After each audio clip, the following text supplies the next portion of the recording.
ಇವತ್ತು ಕರ್ನಾಟಕದಲ್ಲಿ 5 ಗ್ಯಾರಂಟಿ ಕೊಟ್ಟು ದಿನನಿತ್ಯ 5 ಗ್ಯಾರಂಟಿ ಅಂತಾರೆ. ಒಂದು ಡೆವಲಪ್ಮೆಂಟ್ ಆಗಿಲ್ಲ.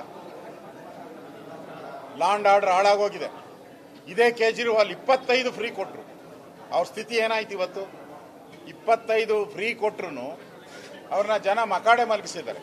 ಅಂದರೆ ಇದು ದೇಶಕ್ಕೆ ದಿಕ್ಸೂಚಿ. ಈಗಾಗಲೇ ಮಹಾರಾಷ್ಟ್ರ ನಾವು ಗೆದ್ದಿದ್ದೀರಿ, ದೆಹಲಿ ಗೆದ್ದಿದ್ದೀರಿ, ಮೊನ್ನೆ ಹರಿಯಾಣದಲ್ಲಿ ಗೆದ್ದಿದ್ದೀರಿ.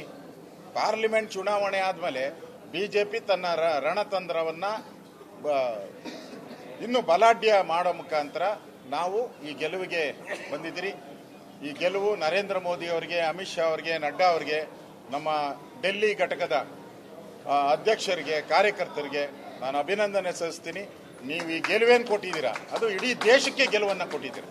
ಇಡೀ ದೇಶಕ್ಕೆ ಗೆಲುವನ್ನು ಕೊಟ್ಟಿದ್ದೀರಾ. ಇಡೀ ದೇಶದ ಎಲ್ಲ ಬಿಜೆಪಿ ಕಾರ್ಯಕರ್ತರು ನಿಮಗೆ ಅಭಾರಿಗಳಾಗಿರ್ತಾರೆ ಅನ್ನೋ ಮಾತನ್ನ ಈ ಸಂದರ್ಭದಲ್ಲಿ ಹೇಳ್ತಾ ಇದ್ದೀನಿ.